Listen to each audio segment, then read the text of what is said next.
an unparalleled dearth of talent.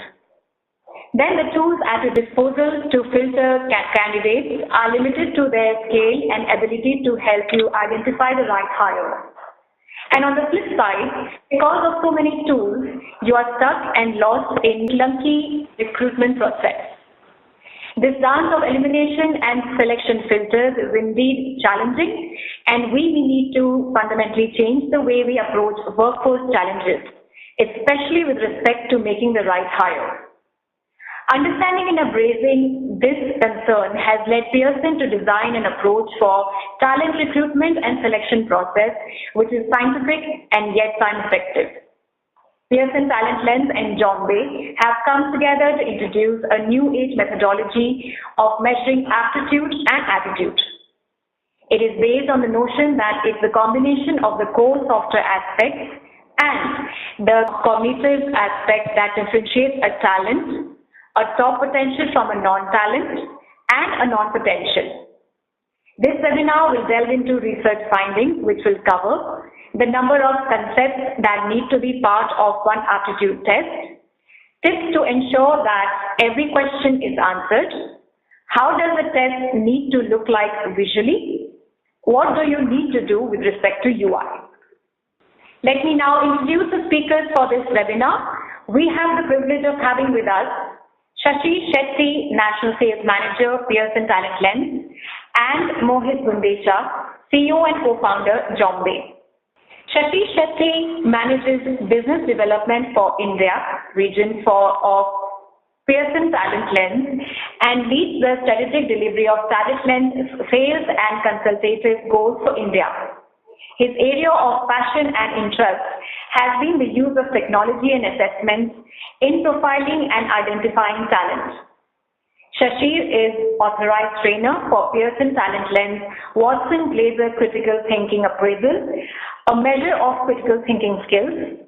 Is trained on Golden Personality Type Profiler for leadership development and also trained on the Saucy Personality Test, a Pearson TalentLens own internationally acclaimed test of personal values and workplace motivators that is being introduced in India for the first time. Our second speaker, Mr. Mohit Gundecha, is a go-getter who has always aspired to build world-class products from India. After schooling in India, Mohit went to Stanford University in California to understand the world of innovation and startups.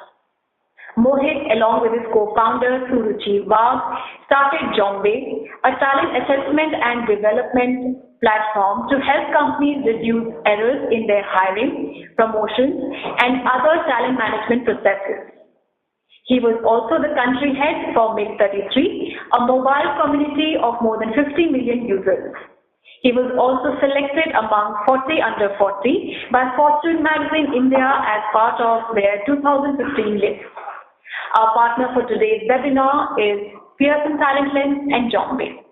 With more than 85 years of global experience in the employee assessment field, Pearson TalentLens assessment and development solutions are scientifically proven to enhance selection and development processes in organizations and at all stages of an employee's life cycle, entry, middle, and senior.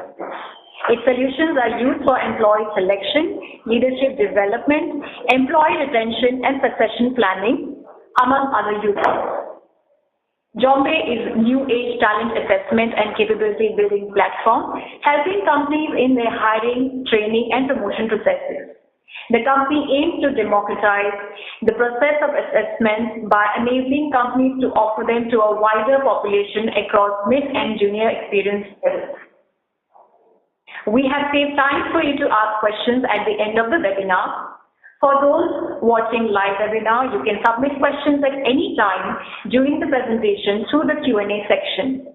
We will respond to as many questions as time allows. We have an exciting topic to discuss in this webinar today, so without any further delay, let me invite Mr. Shashi and Mr. Mohit to take over. Over to you. Hi everyone, this is Shashi here. Thank you, Ritika, for your wonderful introduction. Through this webinar, what Mohit and I plan to do is open the conversation on the challenges surrounding volume recruitment in India, and also talk about the effort that Pearson and Jombay have put together to address some of these concerns. To start off with, we will be talking about the challenges. We will talk about what we've done to address it, and we'll probably take about 30 to 35 minutes for our presentation, and we'll open it up for questions in the last 20 minutes. While researching for this webinar, I came across a wonderful blog on the beer test. So the beer test talks about an unstructured interview method where, while interviewing someone, you try and make a calculated assumption on would you like to have beer with this person. So completely kind of compromising on the abilities and the skills of the individual, just make a decision based on the likability factor. Now, what this blog also goes on to conclude is that while most of us do interviews in the most structured format possible, but the same error that we make in terms of how we evaluate the likability of a person in an informal setting, we continue to make those errors in a structured evaluation process as well. The likability or the biases play the most important role in the interview selection process today, and probably are the single most contributor to the bad hiring decisions through the evaluation process. I was trying to research on the impact of bad hiring. And I came across this extremely interesting article by Career Builder, right? And it said, so when we are looking at volume recruitment, we are looking at the BRIC countries. That's where most of the volume recruitment happens, and the United States. They said 88% of the companies in Russia who participated in this survey confirmed that they had made bad hiring decisions. 87% in Brazil, 87% of the companies in China, 84% in India, and about 66% in the United States. Now, if you look at, so this survey also went on to measure what do these bad hiring impact, what is the cost of bad hiring. So if you look at the India data, it's extremely interesting. India is third in terms of impact of loss of productivity, second in negative impact of bad hiring on client relations, and second in adverse impact on sales because of a bad hiring decision. So what kind of contributes to this bad hiring decisions that we make? When you put a dollar value to this, 3 in 10 companies in India confirm that the cost of a bad hire for them is about 20 lakhs, which is about $37,000. This is the cost of hiring, the cost of training, the cost of induction, and the opportunity and salary cost and the opportunity cost of making the bad hire. It's upwards of $50,000 in Europe, USA, and about $45,000 in China. That is significant, and this is the cost of one bad hire, and this is extremely significant given that we are working in an economy where the margins are wafer thin, right? This cost is significant on the overall cost of our organization. What contributes to these bad hires, right? So the survey, there are other surveys that talked about the causes for bad hiring. There's a very interesting correlation between the two graphs here. The graph on the right side says the number one reason for bad hiring in India is the over-reliance on hiring managers' perception, right? And the second largest reason is candidates' over-compromised capabilities.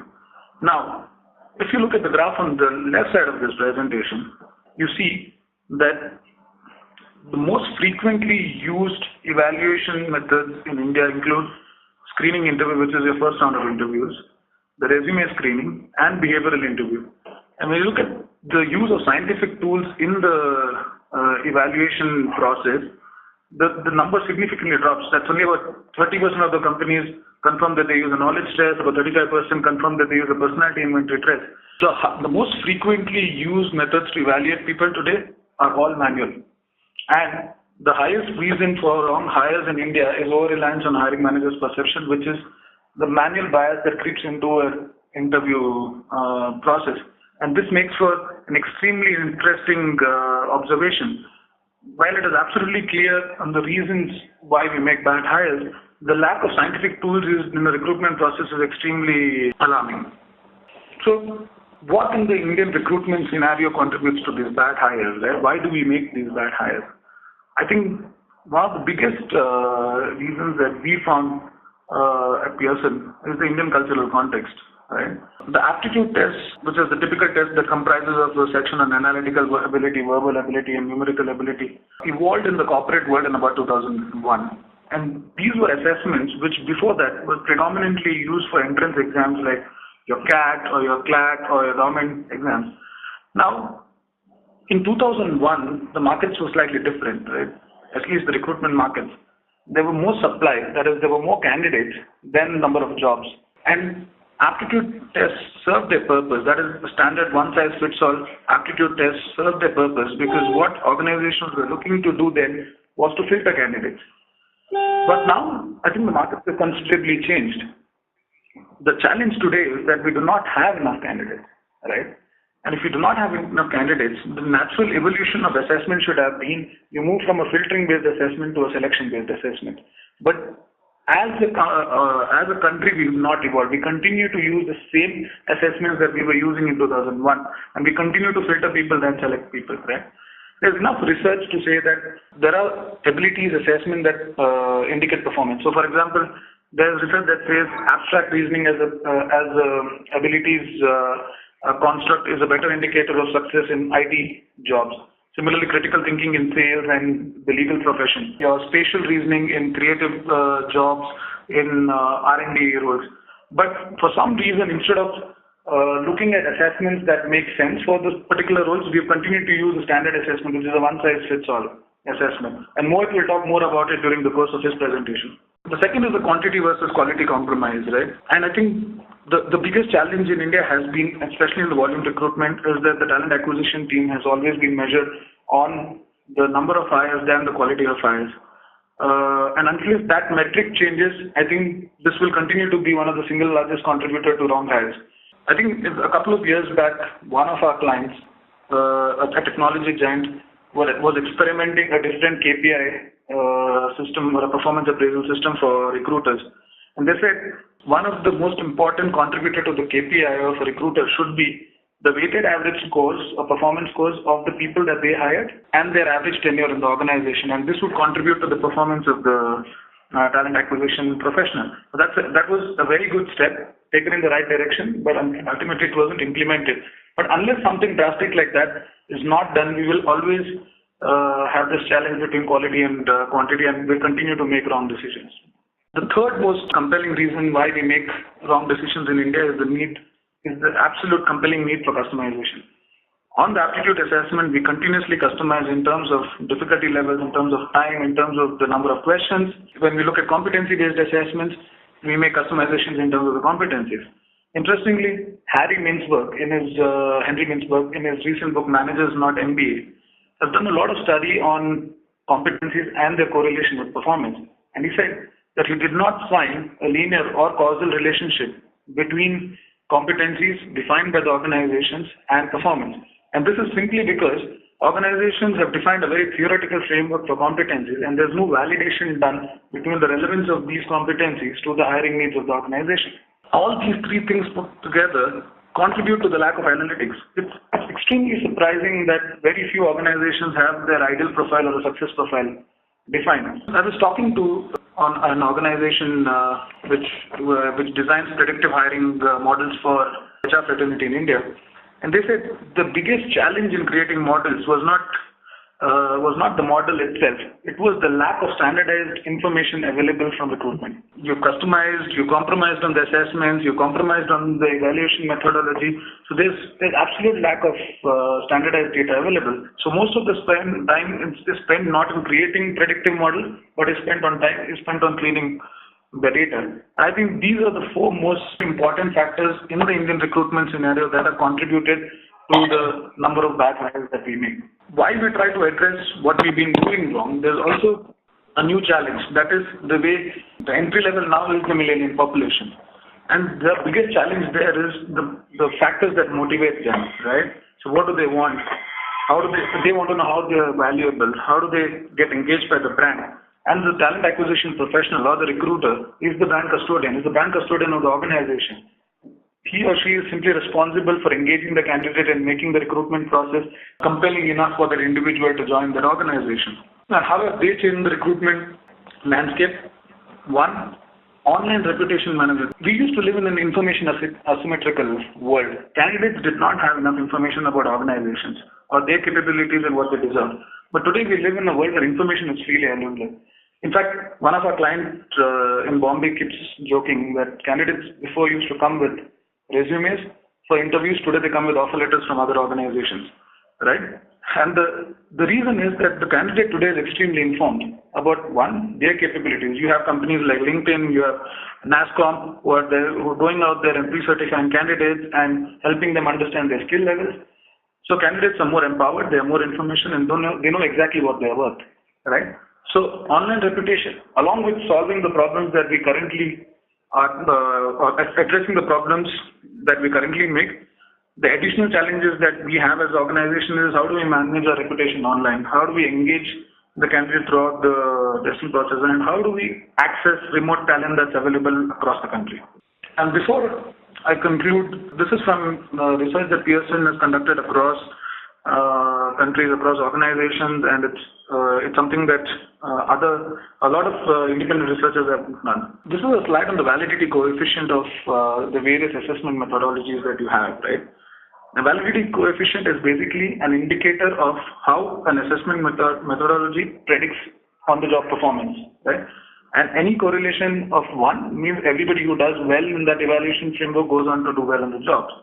Now, situational judgment test, as fancy as they may sound, has one of the lowest coefficients, and ability tests have the largest coefficient. That is, the ability to predict success is about 65% of the times that people do well on this assessment. Right. So we did another study. We said, what if we combine these assessment methodologies, right? And which of these have the highest validity coefficient? The ability test plus interest is about 0.71. Ability test plus interviews unstructured is about 0.73. The ability test plus structured is about 0.76. And the last, but the highest validity coefficient is for a 0.78 is about ability test plus personality test. That is, your error rate comes down to about 22%. Right? Now, the point is that it is here. While we know that ability and the combination of personality test has the highest validity coefficient, but the point is, how do we know which aptitude to measure, what ability to measure, and what behaviors to measure? And that is critical. And that is what Mohit is going to cover as a part of his presentation. Thank you, everyone. Mohit, I'll let you take over from here. Yes, guys, good morning. It's a bright, sunny morning in Mumbai for a change. It's not raining here. And hope you all are well. Thank you for joining. I see some friends, some customers on the call as well. Thank you for your time here. A quick introduction on how Pearson and Jombay got together so that you guys have context. So about 4 years ago, our friends at Infosys had introduced me and Shashir, saying that you guys are doing some interesting work in personality. Pearson is a global leader in cognitive assessments. Why don't you guys meet and see if there's an opportunity to combine these two forces and build something that would be relevant for middle and junior level positions. That's how we started chatting, and Pearson and us have been working together for the past 4 years. We've worked with a whole range of customers for their hiring, their promotions, and developmental projects. So what I'm going to do now is, as Shashir has set the context of what challenges we see in India, I will deep dive down on specific challenges with regards to existing aptitude tests, because we have been running aptitude tests for the last 3 years with different kinds of experiments done, different kinds of assessments, and we've done a lot of analytics at the back to see how these aptitude tests perform. So what we saw was, the first finding for us was, in a classic aptitude test, in most organizations, we have seen that about 60% of the questions on an average are left unanswered by the participant. So which means most people don't even get a chance to complete the aptitude test. And then what happens is we tend to compare results. If somebody has done all questions or if somebody has done few questions, the ability to compare and ability to test a person on all kinds of things is very difficult, because people don't end up completing the entire assessment. That's one of the biggest challenges we saw. The second challenge we saw was, given the diversity of our country and the diversity of the workforce, if it's too much text and language dependent, especially for the frontline positions, it becomes very difficult for the candidate to understand what we are asking. So garbage in is garbage out and makes it very difficult. The third challenge that we see is conventionally for years now, we've been trying to test too many concepts, too many questions. See, the jury is still out on what we have been asking in the assessments. Does it have any correlation to on-job performance or on-job? Are these things essential or needed? Some of you have seen my email on. Do you even need to know square root of 3 to succeed in sales? Do you even need to know the square root of 3? And there are multiple kinds of such things that conventionally have been asked in aptitude tests, which make little sense for a person's on-job KRAs. So too many different kinds of questions in the test. And as I said, there's low or little correlation to on-job performance.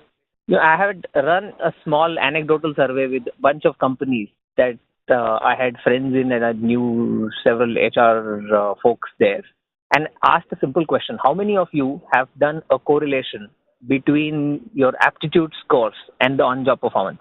We have done that with multiple of our customers and have seen high correlation between this version of the aptitude and their on-job performance. So the conventionally aptitude tests have seen low correlation. Hence, there's a dire need to redo some of the existing processes that we have been involved in. And as Shashir mentioned, many of these tools tend to be, they were just one time frame when we had excess supply. Using them for elimination was fine, but no longer we can continue to use them for elimination. These can be selection tools, and that's how the science, the way these are administered has been evolving and will continue to evolve. And finally, we're talking about the millennial world. We are talking about a Facebook and a WhatsApp and a Snapchat generation who is used to visually appealing, nice looking visual interfaces.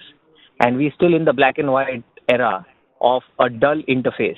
And Shashir and I have been discussing that for last year and a half, and we've been figuring out how do we make this world a bit more consumer centric? How do we treat these assessment takers and improve their experience, their recruitment experience, by giving a more visual, nice looking interface for the participants? So how does a new age solutions for especially these millennial audience look like? So what we did was with Pearson's Hire Me product and Jombay's personality assessment, what we ensured was every question in the assessment is separately timed. So every question is timed. If you don't finish in time, it moves to the next question. We have seen the completion rate per question go up dramatically because of that. This ensures that participants complete all kinds of questions that are asked. So you get a full view of the candidate versus just able to measure half of the concepts that you would like to measure. So you can see the screenshots that you see, there's a small bar below. That's a timer. Every question is timed. The text in the aptitude part is minimal, is literally zero. It's a very visual assessment. We experimented a lot with different interfaces, and some of the leading cognitive and behavioral scientists in the US have been part of constructing this overall tool. It's been culture fair. So given the diversity of the country and the visual nature of this assessment, we are able to have higher validity, reliability, especially the reliability in the Indian context. We're focused on checking limited concepts that are essential for on-job success, that are clear indicator of somebody's ability versus trying to see how many different concepts a person would be aware of. So we're very focused. We ask relevant questions, and the user experience you can see is refreshingly visual and nice looking that you will see. And nice content and colors have been used to make the process more engaging. You don't want to intimidate the candidate. The candidate wants to feel, you want to give a welcoming experience to the candidate. So you'll see nice visuals, colors used in all the screenshots that you see on your screen. And then how do you end up adding aptitude and attitude so that you get, as Shashir had shown, it shows higher predictive validity, higher correlation to on-job performance. So different assessment types are used so that we increase the validity of the exercise. So we would measure things like category flexibility, which is, can this person do multitasking fast? In today's age, in any kind of job, often there are multitasks that a person has to switch context, do different things, or how fast a person processes information. In today's world with overload of information, how is the information processing? you'll see different kinds of questions asked, but they're very, very simple, very quick, appealing visually. Or then again, the information processing bit or different number sequences, little bit of numbers just to ensure the hygiene is there. You can see problem solving bits, these pattern matching types of questions. Then as we go up the chain, and if you do IT freshers or if you're looking for more evolved assessments, then we would have simple deductive reasoning questions, your logical thinking, your inductive reasoning. And in jobs where verbal communication is important or English understanding is important, you would have verbal ability, verbal aptitude tests, a little bit of reading comprehension, quantitative reasoning as well. So we've ended up categorizing, we have some standard offerings for different positions. So it could be campus hiring. When we go to campuses, we have set of standard assessments that we have built. So it's like a off-the-shelf plug-and-play assessments that could be used. Then we would have frontline sales, the whole large category across banks, financial services, the FMCG companies. So we would have assessments for those as well. We would have standard assessments for the medical reps, the whole, which is a mix of critical thinking, inductive reasoning, deductive reasoning. So these are well-researched, well-thought-through, tested, validated models that can be put off the shelf in a company's context. So that there's higher degree of analytics that can be run at the back of this. We would have assessment simple, very stripped down versions for the retail execs, because these will be largely 10th, 12th grad pass outs.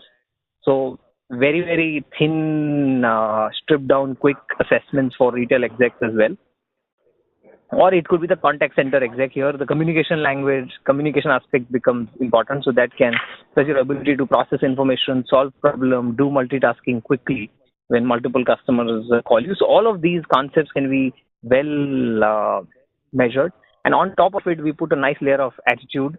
So there is it's a combination of aptitude and attitude. Attitude, we measure different things from customer service orientation to your ability to take targets. It's target orientation, networking ability, convincing people, understanding, adaptability to different things, your compliance, dependability, planning and prioritization, and smart problem solving. So a good mix of aptitude and attitude together gives the company a good sense.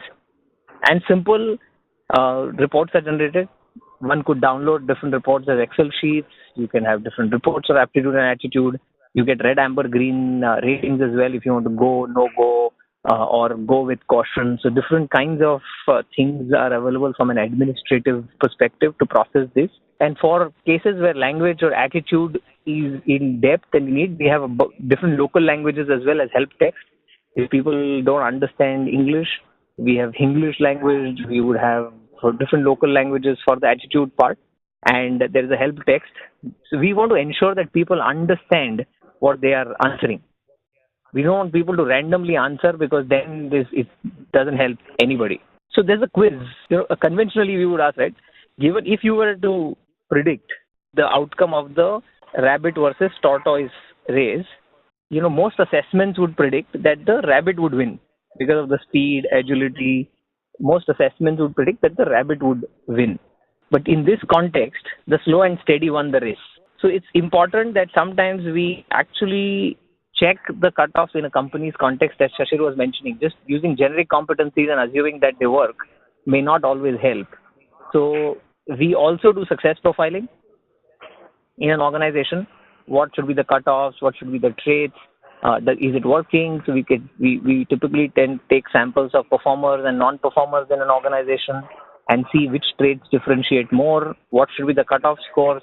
And then we actually we configure a practical benchmark, so that at the end, it depends on the luxury of the choice that an organization has. You don't want to put too much pressure on the recruitment machinery on day one. So we monitor for the first 3 months, see how the success profiles are coming across, and from there, then we continue to fine tune the benchmark. So there's an analytics team that works closely with the customers to continue to personalize and streamline this model to ensure that the quality of hire improves. At the same time, the quantity is preserved as well. So that's about it from our end. Happy to take questions right now, and these are our contact details as well if you guys need to reach out to us. Shashir, anything you want to add? No, Mohit, I think there are some questions that have come, so I made a note of it. So we can probably address some of these points while we address the questions. Sure. So I think this question is from Sakshi Yadav, Mohit, on how psychometric tests will help in identifying the suitable candidate for the role offered. Right? Would you like to take that up? Sure. See, the psychometric tests measure a bunch of things. One from the personality aspect or the attitude aspect, so your behavioral aspects, your personality, emotional control, your attitude, behaviors, and on the other end, the ability to do that job. So if you have to measure somebody's decisiveness, that can he take decisions, you can use a personality aspect of the psychometric test. If you want to measure decision making, then you measure the cognitive ability of that person. So together, they are a good indicator of a person's on-job performance. We have conducted about 80 odd studies with different Indian companies in the last 3 years on the assessments, the use of psychometric assessment, and what has been the impact on-job performance.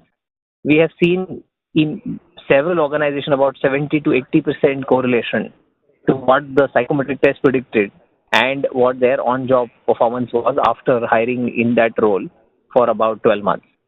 So there's clear data to indicate that psychometric test has helped in predicting the on-job performance. Then there's a question from Girish Kanitkar. Said there are other factors that contribute to success of a professional. Consistency of associates depends on the culture of the organization as well. And how does that get mitigated? Let me take that, Mohit, and then probably you can add. Yes. So I think, Girish, the whole research that we've been doing at Pearson and Jombay is how do we predict performance, right? How do we take three things out of the equation? That is one, how do we take the domain out of the equation? How do we take the technology, the industry out of the equation? And how do we take, so we specifically focus on the role, right?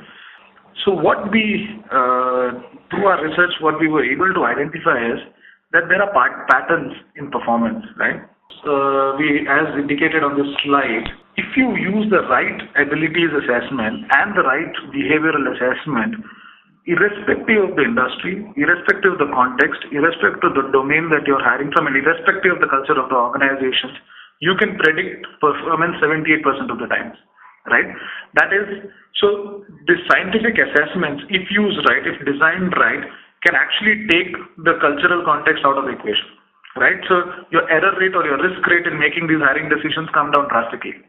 Mohit, would you like to add to that? Yeah. So the question was around the consistency. Yes. Yeah. Yes.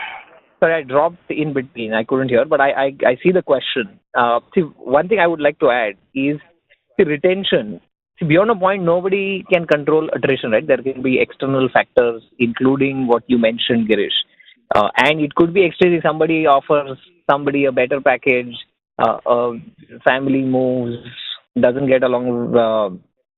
There could be a bunch of things that could contribute to attrition. But what one could do is focus on retention. Now, retention has elements on if the person is able to do the job well, the ability to retain that person is the ability for that person to stay back in the organization is much higher.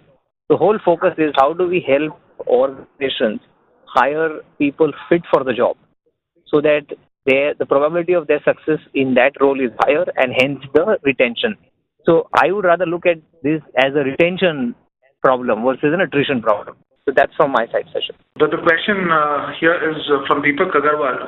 He said, what is your differential in the sense, what is it that you guys do differently from what's already being offered? Would you like to take that? And I'll add. Yeah, absolutely. See, we have built this solution for the new age audience. If you see, don't know if you saw the whole research that we showed around the kind of questions that have been used. So there are two aspects. One is the science and other is the presentation layer. There are differentiators in both. The science in terms of what matters to on-job performance and the focus on making it a selection tool versus an elimination tool. So deep research on measuring things that indicate on-job performance, the category flexibility, the problem solving, the whole in processing information, all of these matter to a day-to-day job, and the way they are measured has clear indicator to on-job success. That's one aspect. So that's the science aspect. And second is the presentation layer. This test looks far better and easier than any aptitude test you would have come across. So we would send you the link to take the assessments as well. This is refreshingly beautiful. The candidates like the experience. It's less threatening, intimidating. So ensures that candidates have a good experience when they come and be a part of your recruitment process. So I would summarize that it's the science and the presentation layers are the big differentiators, and the third one would be the combination of aptitude and attitude in one go. Those are the three layers that I would say. Shashik, anything you want to add? Right. I think this question was from Deepak. I think the point that I would like to add, Deepak, is when we started our research, we said we want to address a few things, right? If we are calling it out loud that the assessments are predominantly used to filter people, and we shouldn't be filtering people, but we should be selecting people. That is, we have to optimize from the available talent pool. So our research was primarily focused on how do we help organizations make selection decisions than rejection decisions, right? So what does this? So our challenge to our psychologists was slightly different. We said don't design tests that companies are looking for or the companies are used to, but design tests that is able to help organizations predict performance, right? So we said, what is the SLAs that we want to take with our organizations? We said the kind of SLAs that we want to take with organizations that we want to work with is these assessments should be able to predict performance most of the times, right? Whether we do a benchmarking activity, whether we do a recruitment activity, it should be able to predict performance. And if simply by doing that, we are actually we're making a cultural shift in organizations. We're not focusing on filtering people or not focusing on quantity, but focusing on the quality of hires that you make from the available talent pool that you have. So is it just changing the SLAs to a psychologist saying that we want a selection tool and not a rejection tool is what is our differentiator? Right. Mohit, the next question this is from Reena. Are these psychometric tests user-friendly? I'm a psychologist and the HR professional at times. I see my team finding it difficult to interpret these tests. That's a great question. Yes, absolutely. See, these assessments, let's quickly look at the history of the whole assessment, the science of assessment. So in the offline, these started around World War II with offline assessments being done. There was a psychologist on the other side. You would answer something, the psychologist would interpret the results and give it back to you. Now what happened with technology, a lot of these processes were as is converted online. With advent of internet and information technology, people just converted with computers, people converted the offline process to online. In that process, the need of the assessor or the certified assessor still existed because the reports were complex. In this new world, if the hiring managers or the line managers don't understand the report, then there is very less likelihood of them actually using those reports in their day-to-day context. So what we had done, one of the things we had done was we actually user experience designers to design these reports. We let the psychologists do the content and got user experience designers to look at the report so that with minimal intervention and minimal certification efforts, anybody should be able to understand the reports and anybody should be able to take the assessment. That in real sense would be the democratization of this space of assessments and capability building. How do you enable anybody to take the assessment and anybody to read reports with minimal efforts? So that's what is the key, and that's what we have done as well. So one of the other questions was around artificial intelligence models and how do they make assessments. So what changes will one have to make in the evaluation process with the advent of artificial intelligence and predictive hiring? No, I think one of the challenges with artificial intelligence and predictive hiring is that while we do have the technology to build models, right? The biggest challenge with most of the companies, so there are companies who are working in the predictive intelligence space, and at Pearson we are constantly also looking at using this data. We're creating a feedback loop using this data, saying how do you make the predictive model or the value, how can you keep increasing the validity coefficients of the assessment? And there's a lot of data that needs to keep coming back.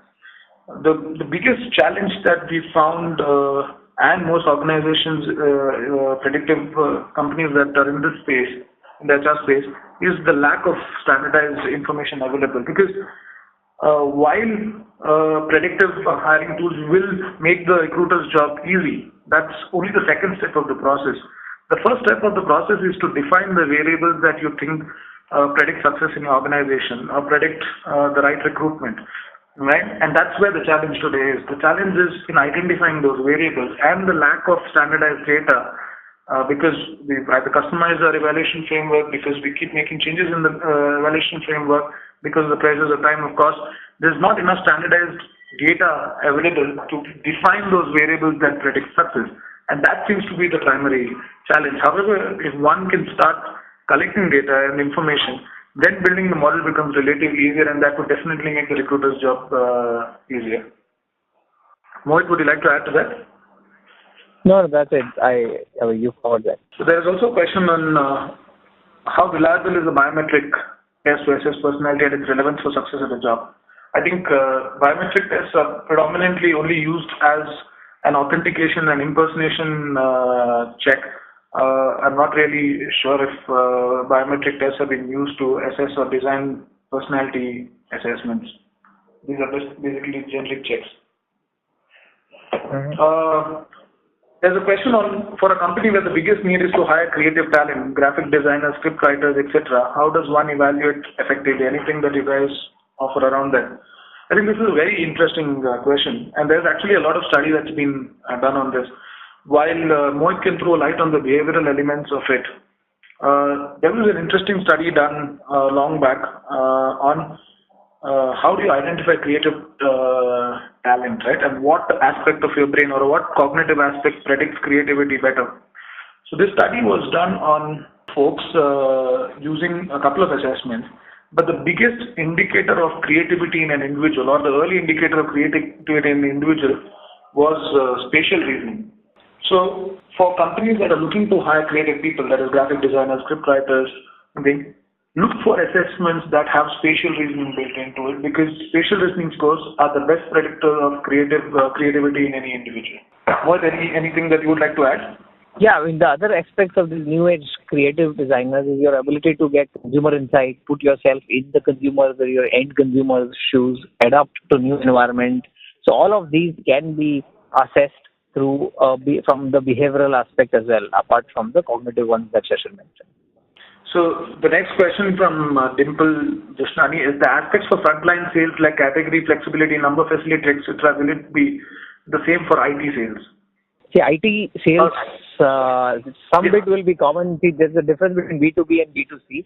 So we would have two separate assessments. Some bits are common.